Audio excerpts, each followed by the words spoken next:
동갑내기 변호사 셋이서 풀어보는 정치와 법 이야기 이슈 3합 시간입니다. 오늘도 김필성, 신유진 변호사 함께하겠습니다. 안녕하십니까? 네, 안녕하세요. 자, 이슈 3합 공식 질문 들어가겠습니다. 두 분께서 주목한 한 주간의 정치 이슈 어떤 게 있을까요? 먼저 우리 김 변호사님. 예, 요즘 이제 명태균 씨가 네. 계속 이슈인데요. 지난 28일 날 이제 영태균 씨와 관련이 있다고 지금 계속 언론 보도되는 분 중에 한 분이 오세훈 시장님 오세훈 시장. 아니겠습니까? 예, 이분이 이제 YTN 라디오에 나오셔서 네. 명태균을 여러 번 만나지 않았냐라는 질문에 대해서 여러 번 만났다는 사실을 인정하는 것처럼 말을 하면서 네. 끊어내기 때문에 끊어내기를 위해서 만난 것이다. 만남 끊어내는 과정이었다. 이렇게. 예, 그러니까 얘기했죠. 끊어내는데 시간이 걸렸다. 예. 그래서 끊어내는 과정이 좀 있었다. 정확히는 뭐 이런 표현을 썼다고 하시더라고요. 예. 그러니까 야. 이제 명태균 씨는 7번 만났다고 얘기를 했고요. 네네네. 사실 횟수에 대해서는 명태균 씨만큼 인정하지는 않은 것 같습니다. 최근 기사를 보면 7번까지는 안 되고 뭐 한 두세 번 정도 이렇게 얘기하시는 것 같긴 한데 이게 어떤 관계길래 끊어내는데 별도로 만나서 여러 번 시간 연인인가요? 그러니까 연인도 이렇게 많이 만나나? 그러니까 뭐 연애를 물론 못 해보신 분도 있을 수 있겠지만 대부분 어느 정도 경험이 있으시잖아요. 예. 보통 이제 아무리 뜨겁게 사랑했던 사이라도 예. 몇 번을 만나가면서 이렇게 협의해가며 헤어지진 않거든요. 들어본 적이 별로 없습니다. 예, 그러니까 지금 이 여러 번 만난 게 다 이 끊어내기 위한 거였으면 그 전에는 얼마나 뜨거웠다는 얘기일까라는 생각이 들어서 예. 이게 지금 아마 이제 그 해명이라고 하신 걸 텐데 네. 과연 국민들이 어떻게 들을까?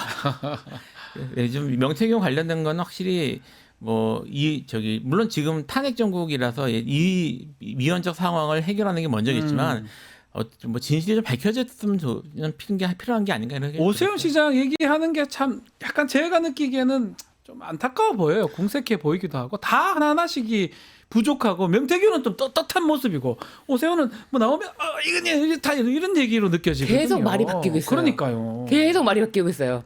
1월 달까지는 만났다. 근데 또 2월 달에 만났다. 2월 달이 제일 중요하다. 명태균이 그랬거든요. 예. 그러니까 갑자기 또 2월 달에도 그건 다 끊어내는 과정이다. 아이, 뭡니까? 그게 말이 됩니까? 옹색합니다. 이건 사실을 말하지 못하는 사람의 어떤 변명으로밖에 안 그러니까요. 들리죠. 네. 변명이기도 하고 이거는 정치자금부 위반입니다. 여론조사를 누가 대납한 거잖아요. 그렇게 하면 안 되지요.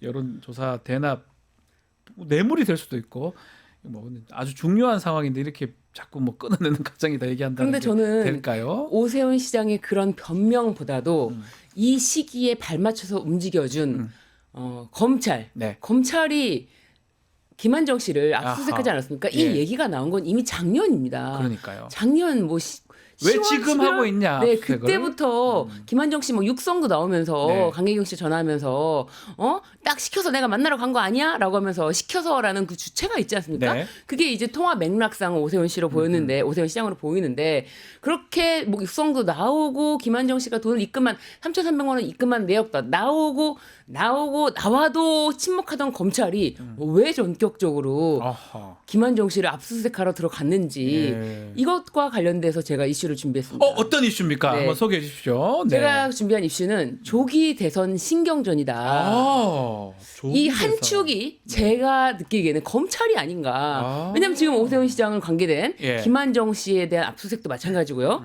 참으로 신기한 것이 윤핵관 중에 윤핵관, 윤핵관 중에 윤핵관인 이철기 의원, 네. 이철기 의원 아들에 대한 수사인데 어떻게 이철기 의원은 그런 세상의 모든 일을 다 알면서 아들에 대한 뉴스만큼은 뉴스를 보고 알았다. 그래요. 저희 아들이 그 마약을 그렇게 하고 있었는데 몰랐다 이 말 알겠습니까? 뉴스를 보고 알았다. 여기 검찰이 끼어들었다 이겁니까? 이거는 경찰에서 네. 신원을 확인하고 53일 만에 체포했다는 건데 아니 신원을 확인해서 이것에 대해서 이 자에 대해서 빨리 이 마약에 관해서 무슨 뭐 신체 검사라든지 이게 나오려면은 빨리 해야 되는 거 아닙니까? 53일 후에 뭐 신체 검사하면 뭐 합니까? 말도 안 되는 얘기. 네, 이거는 이제 경찰에서 한 건데 지금 최근에 또 장제원 전 의원에 관련된 이야기가 지금 계속 나오고 있어요. 이제 문자까지 공개되고 네. 어제는 장제원 의원 어떤 사람입니까? 과거에 아니죠 2024년 총선 네. 때 뭐 험지 출마해라라고 하니까 버스 이대를 동원하는 그런 쇠과시를 통해서 나 장제원 여기 있습니다. 네. 존재감을 과시했던 분 아닙니까? 그러니까요. 그런데 지금 드러나는 사건은 10년 전, 무려 10년 전쯤이지만 어쨌든 그 사건 관련해서 피해자가 장제원 저는 당신은 이제 의원은 아니었지만 장제원 씨로부터 받은 문자 뭐 그렇게 가면 어떡하느냐 네. 전화를 받아달라. 강력한 증거로 보이는데요. 예, 성범죄에서. 이게 이제 오전에 네. 이 여성분이 나간 다음에 호텔을 나간 다음에 장지현 씨가 보낸 문자라고 하는데 이 문자를 그 여성분이 10년 동안 간직한 것일까 아니면은 어디선가 이거를 한번 문제 제기를 해서 문제했다는 얘기가 했던 있습니다. 것일까? 그렇죠. 예, 지금 얘기가 네네 있어요. 그렇습니다. 그러니까요 이런 게 하필 이 시점에 나오는 것이냐 뭐 좀 전에 말씀하신 것처럼 그 이복현 금감 원장이 직접 삼부토건 관련해서는 100억 원대 시세차익이 있는 것을 이미 보도가 된 바 부인할 수가 없다. 네. 100억 원대 시세차익 뭐 이런 말을 직접적으로 해요. 근데 이것도 마찬가지입니다. 이게 지금 말씀 이 이슈는 결국 조기 대선 국면에 검찰들도 끼어들었다. 이 뉴스를 지금 말씀하시는 것 같습니다. 그러니까 뭐 어디까지나 이건 전적으로 추측입니다. 추측입니다. 예, 정황상 추측이긴 네. 한데 이제 검찰 입장에서는 이럴 거예요. 그러니까 검찰 입장에서는 살아남아야 되잖아요. 네, 살아남아야죠. 예, 근데 이제까지 검찰이 살아남는 방법으로 주로 사용했던 게 정권 초기에 네. 이제 막 정권을 잡은 이제 권력자에게 잘 드는 칼 노릇을 하는 거예요. 아, 그래서 이제 뭐 잘 드는 칼 노릇을 하면서 뭐 이제 좀 비리나 이런 뭐 문제된 공무원들이나 정치인들을 쳐내는 모습을 보이고 국민적 지지를 얻고 네. 그걸 이제 힘입어 가지고 자기 권력을 유지하는 이런 식의 태도를 보였거든요. 근데 다음 정권에는 쉽지 않을 겁니다. 이미 이제 검찰에서 대통령까지 배출했는데 네. 지금 이제 내려오시게 생겼지 않습니까? 네. 그러니까 검찰 입장에서는 그런 식으로 살 수는 없는 거고 좀 더 적극적으로 자기를 살려줄 수 있는 주자를 세워야 되는 게 아닌가. 좀 더 적극적으로 개입할 가능성이 충분히 있는데 현재 지금 뭐 두 가지 정도 생각할 수 있죠. 일단은 민주당 쪽에서 정권을 잡으면 검찰이 위험하니까 네. 일단 국힘 쪽에서 잡는 게 유리할 것이고 본인들 입장에서 예, 그 중에 있어서 가장 친검찰적 인물이 누구인가? 한동훈 아닌가요? 막 그렇게 생각하면 아. 한동훈 지금 전 대표가 뭐 지지율에 안 돼서 사실 크게 두각을 나타내지 못하고 있거든요. 그렇죠. 예. 그러니까 이제 한동훈 전 대표를 내세우기 위해서는 그 주요 주자들에 대해서 이렇게 주저앉히거나 좀 할 그런 필요가 의미에서 있지. 뭐 이런 추측을 할 수 있는 분석 겁니다. 추측이죠. 예, 그러니까 예, 어디까지나 추측입니다. 전적 근거가 있는 건 아니고요. 근거 없어요. 근데 이제 이런 정황 이렇게 상상하는 정황과 맞아 돌아가고 있어서 그래서 이제 사람들이 의심으로 보는 게 아닌가. 네, 추측을 검찰이 해보는 그래서 움직인 거 아니냐. 무엇보다 그렇게 검찰이 움직이는 과정 속에서 이 메시지를 누구에게 주는 것인가. 네. 저는 이게 뭐 한동훈 대표를 위한 암묵적인 어떤 그런 도움을 주는 기사 거기에서 그친다고 생각하진 않고 네. 특히 이제 삼부토건 관련한 주가 조작 의혹 이런 거에 관련돼서는 누가 떠오르는 인물이 삼부토건 전 정권 이게 단순히 이렇게 되는 게 아니거든요. 거기는 이제 이종호 이종호. 라는 예. 블랙펄 인베스트먼트 대표의 문자 내일 3부 체크하고 라고 했던 그 문자 때문에 3부라는 것이 이렇게 굉장히 예의주시하면서 보다 보니까 이 정도면 당연히 이미 이 정도면 주가 조작 의심이 있다라는 얘기가 다 나왔던 거고 이 이종호라는 인물은 결국 VIP를 언급하면서 VIP에게 임성근 사단장에 대한 구명 로비를 해보겠다라고 했던 인물이고 그 이종호가 당시 VIP라고 언급했던 사람은 김건희 씨다. 그렇죠. 그런 얘기까지 다 나오지 않았습니까? 지금 뭐 좀 전에 얘기를 했지만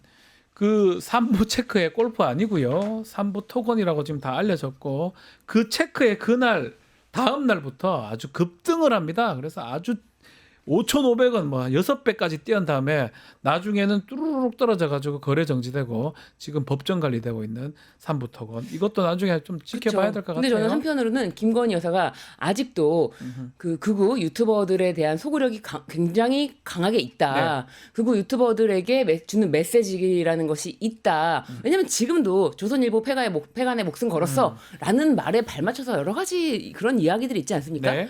그런 것 때문에 극우 유튜버들의 행동이라든지 그런 것들이 다 이제 이해가 되는구나라는 게 있지 않습니까? 그러네요. 그렇기 때문에 이 극우 유튜버들에게도 이런 메시지를 주면서 너네가 지키려고 하는 것이 있다면은 지금 손 떼고 후계를 인정해라. 네. 뭐 그런 메시지 아하. 총괄적으로 그렇게까지 예, 알겠습니다. 보여집니다.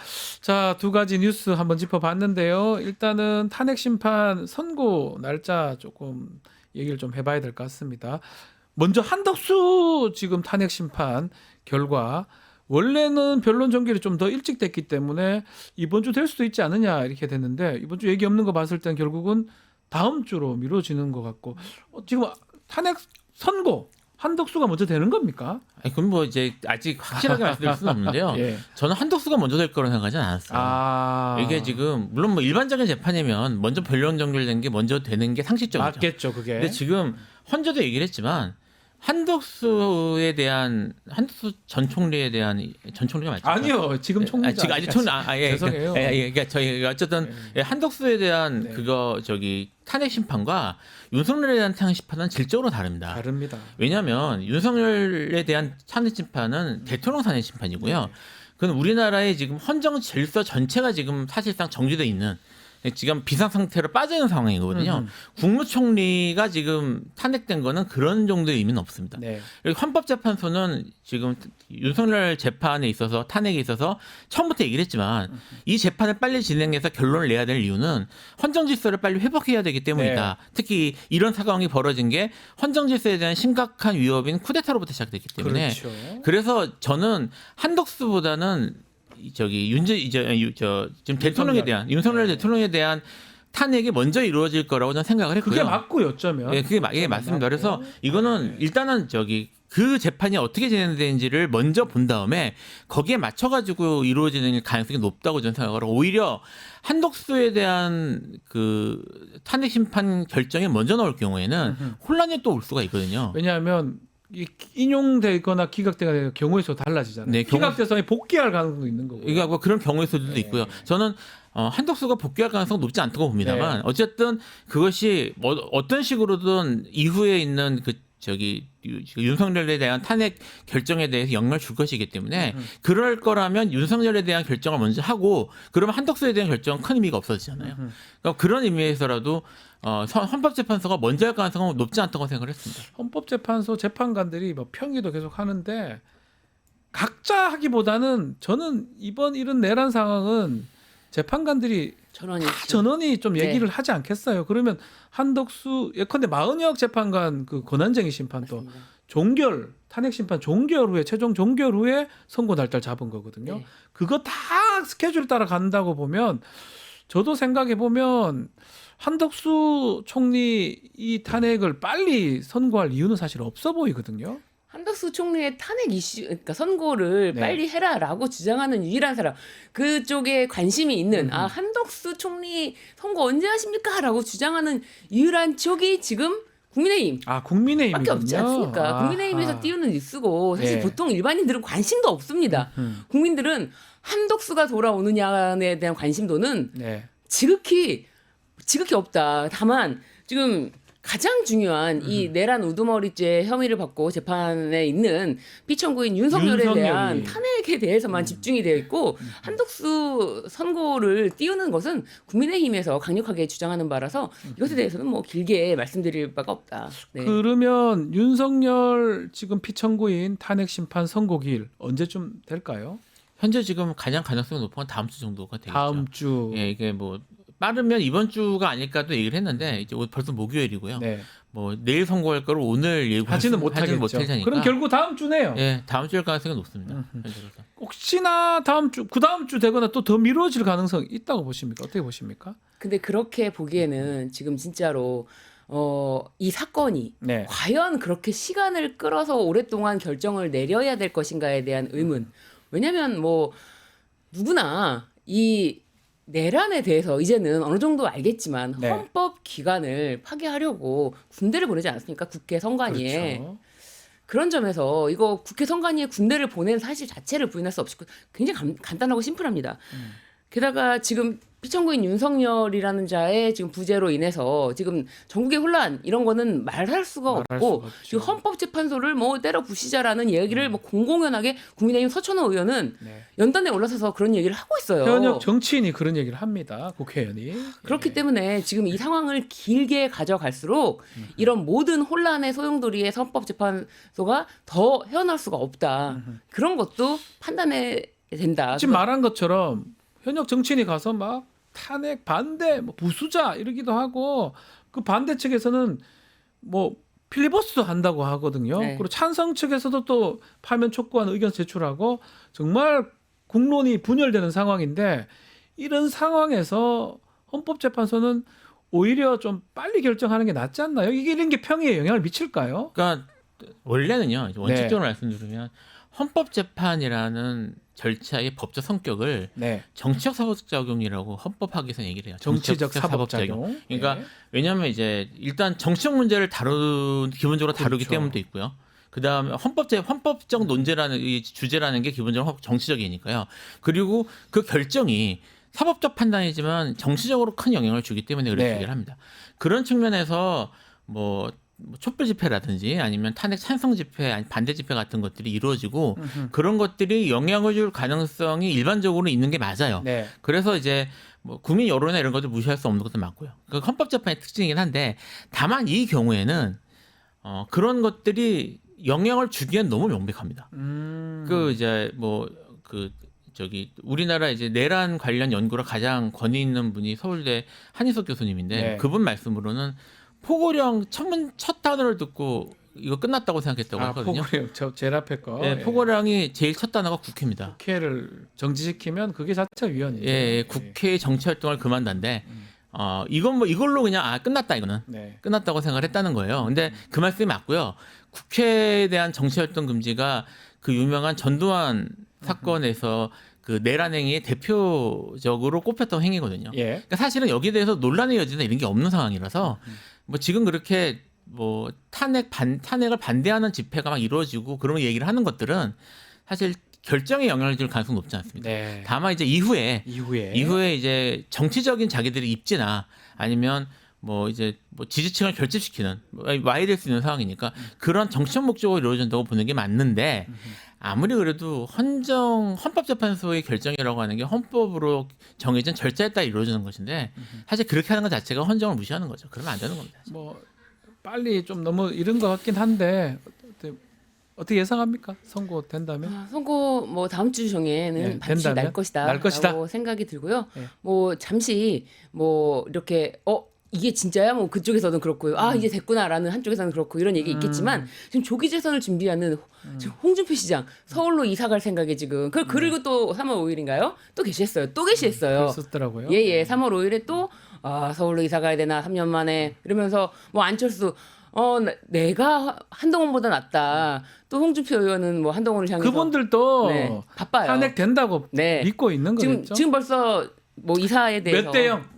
몇 대 0? 죄송해요. 8대 죄송해요. 몇 대 0 이름 말하면 안 되는데. 8대 0으로 9대 0이 아니라 8대 0으로 8대 0. 하겠습니다. 네. 9대 0보다는 우리 김 변호사님은 네, 이건 사실 8대 0이 나올 수밖에 없어요. 이거는 아까 말씀드렸던 것처럼 뭐 포고령만 가지고도 네. 이제 이게 이제 국회 모르는 목적이 뭐 정확히 인정이 되거든요. 네. 그러니까 지금 평의하고 뭐하고 하는 게 뭐 자제라니 뭐 예를 들어 미슈가 됐던 무슨 홍장원 네. 뭐 이런 것들 뭐 이런 것들이 이게 뭔 의미가 있어요? 예, 그건 사실 의미가 없습니다. 의미가 예, 없어요. 포고령 자체로 그다음에 그때 국민 전체가 봤던 유튜브 실시간 중계로 그냥 끝나는 거예요, 사실은. 끝난 거죠. 끝나는 것이라서 여기서 이럴 수 있습니다. 제가 조금 더 말씀을 드리면 한 가지 만약에 정말 윤석열 편을 들고 싶은 헌법재판관이 있다면 네. 이게 내란에 해당된다는 걸 부정할 수는 없는데 이제 정도가 가벼워서라고 얘기할 가능성은 있는데 그러니까 그저 파면할 정도는 아니다. 아니다라고 할 있는데. 가능성이 빠져날 구멍 하나밖에 없는데 그건데 그 국헌문란의 목적이라는 게 딱 찍혀 있는 범죄가 우리나라 전체 범죄 규정 중에 내란죄밖에 없습니다. 내란밖에 없죠. 예, 그리고 국헌문란을 하면은 100% 이거는 탄핵이거든요. 네. 그러니까 이걸 내란을 저질렀는데 가볍다고 얘기하는 재판관이 있으면 정상적인 재판관은 아니에요. 제가 재판관 이력들을 하나하나 살펴봤어요. 막 보수적이라고 하는 제가 보니까 판결한 걸 보니까 그럴 일 없을 것 같다. 네. 재판관들이에요. 네. 오랫동안 재판하셨던 분들이 이것을 기각을 한다. 그럴 일은 없을 것 같습니다. 네.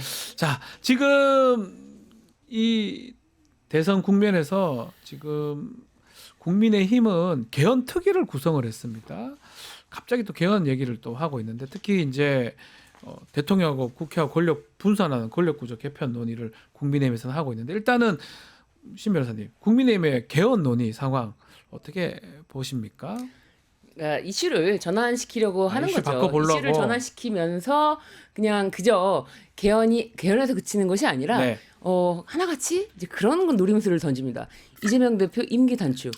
이거를 3년만 해라 뭐 이런 거. 이건데요. 예. 이거를 진지하게 이슈로 삼아야 되나 의문입니다. 왜냐면 박근혜 전 대통령도 당시에 이제 최순실 씨 관련했을 때 개헌 이야기를 했거든요. 맞아요. 그 개헌 이야기를 통해서 이슈를 개헌으로 모두 다 이렇게 빨아들이면서 마치 대등한 그러니까 내란에 책임이 있는 정당 아닙니까? 지금 내란 옹호하고 막 그런 발언들이 쏟아져 나오는 정당에서 과연 지금 내란에 대해서 종식은 못할지언정 네. 새로운 이슈로 자신들의 죄를 덮어버리고자 하는 것일까? 그것 때문에 국민의힘에서 던지는 이런 이슈에 대해서 진지하게 받아서 고민할 이유가 없다.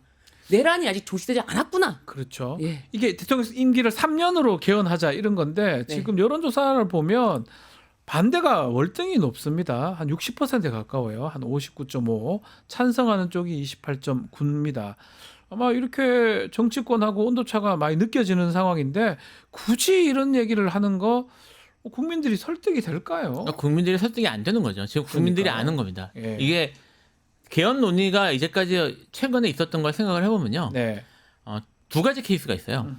하나는 아까 이제 박근혜 경우를 말씀하셨는데 정권이 위기에 올렸을 때, 네. 마지막 타겟책으로 이제 꺼내는 경우 맞아요. 하나가 있었고요. 또 하나는 뭐냐면 예. 국회의장들이 예. 자기 임기가 끝날 때쯤 되면 개헌 얘기를 꼭 합니다. 아, 그랬던 것 같네요. 그게 이유가 있어요. 예, 뭐죠? 이 두 가지 정도 생각할 수 있는데 예. 일단은 그래서 그분들이 얘기하는 건 다 내각제거든요. 기본은. 네. 내각제의 특징이 뭐냐면 이제 권력의 중심이 국회로 옮겨갑니다. 국회에서 정부를 만들기 때문에. 근데 이제 현재 같은 이제 우리나라는 결국 기본적으로 대통령 중심제 시스템으로 돼 있으니까 그런 상황에서는 국회의원이 대통령 같은 그런 지위에 올라갈 수가 없어요. 그럼 별도로 자기가 대통령으로서 성장해야 되는 한 단계 또 한 차원 올라가는 게 필요한데 그게 아니고 당내 정치만 잘하면 뭐 이제 최고 그게 지도자가 될 수 있는 거거든요. 예. 이제 할 수가 있는 것이기 때문에 그래서 정권을 가져온다는 것 때문에 국회가 좋아하는 게 하나 있고요. 그 다음에 개헌이 만약 정말 되면 자기 이름이 남으니까 그 이유 때문에 되는 건데 그게 지금 계속 반복돼 왔단 말이에요. 예. 국민들이 압니다. 그럼 지금 갑자기 개헌 이야기가 왜 나왔냐? 개헌이 정말 그렇게 중요한 거였으면 진작에 하지. 윤석열 때 하지. 그러니까요. 예, 윤석열 때도 사실은 개헌하다 원포인트 개헌이라도 하자는 논의가 있었고요. 저도 이제 그 학술대에 나와서 발표한 적이 있었거든요. 예. 관련 검토를 해가지고 그때는 그 우리나라 자칭 국가 언론이나 이런 분들 아무도 관심 없었어요. 그냥 몇몇 소장파 학자들이나 관심이 있었던 상황인데 지금 다 개헌 이야기 하는 거는 이제 위기가 왔으니까 네. 이 이슈도 돌리고 다음 정권 가져오기 어려울 것 같으니까 다음 정권을 약화시키자라는 목적으로 하는 게 보이는데 예. 국민들도 보는 거거든요. 국민들도 다 알고 있다. 왜냐하면 경험을 했기 때문에. 그렇죠. 그러니까 개헌이 지금 필요하긴 필요한데 왜 지금 이렇게 난리를 치냐. 그러니까 정말 필요하면 네. 정권 바뀐 다음에 숙고해서 네. 다 한 다음에 어차피 이제 그 다음 대통령 임기는 건드릴 수 없는 거니까 그러니까요. 그렇게 돼 있잖아요. 헌법에 돼 있기 때문에 그 내에서 충분히 해서 다음 대통령 끝날 때쯤에 그때 숙고해가지고 제대로 고치던죠. 저는 뭘 고쳐야 되는지 잘 모르겠는데, 모르겠어요. 예, 모르겠지만 어쨌든 국민들 다 그렇게 생각을 합니다. 그래서 지금 이제 여론이 이렇게 나오는 것 같아요. 국민들이 다 알고 있습니다. 이 얘기를 지금 하고 마지막으로 이거 하나 짚어보고 좀 마무리해야 될 것 같은데 선관위 특혜 채용 사례 이거 관련해서 결국은 선관위에서 사과를 했습니다. 또 김세환 전 사무총장이죠. 이분 또 뭐 세컨드폰 논란도 있었고 아들도 논란이 있었는데 직원들이 알아서 과잉 충성했다 이런 입장도 내놨는데 일단 선관위 부분 어떻게 아니, 보셨습니까? 뭐 직원들의 과잉 충성했다 이런 걸 떠나서 세컨드폰으로 통화한 정치인, 국민의힘 측 정치인 아닙니까? 네. 이분이 선관위 전 사무총장까지 하고 바로 국민의힘 네. 강화군수 보궐선거인가요? 거기 가서 출마하려고 예비 경선에 등록했던 사람이에요. 그렇다면은 국민의힘 쪽에서 자기가 출마하기 위해서 통화했던 정치인은 누구며 자신에 대한 문제점이 심각한 상황에서 네. 무슨 직원들이 과잉 충성했다 이런 말을 먼저 합니까? 정말 저는 사실은 이 선관위가 헌법기관 아닙니까? 네. 헌법 114조에 규정되어 있는 헌법기관입니다. 그런데 헌법기관인데 이거를 그냥 무시하고 선관위는 헌법기관이 아니다 이런 말을 공공연하게 하고 있고 이거를 다른 위원회 어디에 맡겨도 된다 뭐 이런 말도 안 되는 소리를 지금 극우층에서 하고 있어요. 그리고 그래서 내가 선관위는 이거는 헌법기관이기 때문에 그렇게 함부로 할 수 있는 것이 아니다. 국회, 법원 그렇죠. 다 똑같다. 헌법. 예, 규정이 국회의원 되어 있죠. 그렇습니다. 그런 거랑 똑같이 누가 그러면 아무나 내가 그러면은 내가 한번 의견을 낼 테니까 날 국회의원이라고 불러다오 이렇게 할 수 없는 것처럼 내가 선거관리 사무를 할 테니 나를 선거관리위원회라고 불러다오 할 수가 없는 거다. 헌법을 바꿔야지만 가능한 일이다. 좋다 개헌하자 이런 식이에요. 선관위를 무차별적으로 때리면서 사실은 이런 이슈가 지금 김세환 전 사무총장 관련돼서도 국민의힘 관련돼서 문제가 있는 사람이다라는 것에 대해서는 아무런 말 없이 선관위가 문제 있다 이런 식으로 퉁치는 게 정말 뻔뻔하다라는 생각이 듭니다. 부정 선거하고도 뭐 관련성이 없다고 하시는 어려울 것 같은데 뭐 어쨌든 이런 어떤 채용 비리 네. 사과를 한 상황인데 해법이 조금씩은 다른 것 같아요. 정책 해법. 어떻게 해야 됩니까? 일단은 지금 말씀하신 것처럼 네. 순면서 말씀하신 것처럼 문제를 나눠봐야죠. 네. 일단 채용 비리가 있었고 그리고 인사 문제나 이런 것들이 제대로 검증되지 못하고 있으면 네. 그건 해야 됩니다. 네. 뭐 헌법기관이라고 그런 것들에 다 자유로울 수는 없는 거니까요. 그런 것들은 바로 엄격하게 들여다봐서 바로 잡고 필요하면 관련 법률이나 아니면 채용 규칙이나 이런 것들을 바로 잡는 게 필요하고요. 네. 사실 뭐 잘 아시겠지만 선관위가 사실상 위원장을 전부 판사들이 맡고 있고요. 대법관이 또 예, 맡고 위원장이죠. 예, 그다음에 뭐 지역 선관위도 그렇게 되고 있고 그런 것들이 이제 무슨 조직의 안정성 같은 거를 확보하는 데는 도움이 될지 모르겠지만 이런 문제들을 또 이제 하기는 어려운 문제가 네. 있으니까 그런 것들은 바로잡을 필요가 있지만 네. 이것이 지금 사실 선관위 이슈가 이렇게 뜨는 이유는 이른바 부정선거와 관련된 정치적 목적 때문이잖아요. 목적이 있어요. 부정선거 했다고 하려고 하다 보니까 뭔가 문제가 있는 기관인 것처럼 만들려고 하는 거잖아요. 예, 그렇게 흔드는 그거는 사실은 전혀 다른 문제고 그걸 둘을 섞어서 얘기하면 안 됩니다. 네. 그래서 여전히 선관위는 헌법적 기관이고 그리고 우리나라가 별도의 선관위를 설치한 이유는 과거의 수많은 부정선거와 그런 네.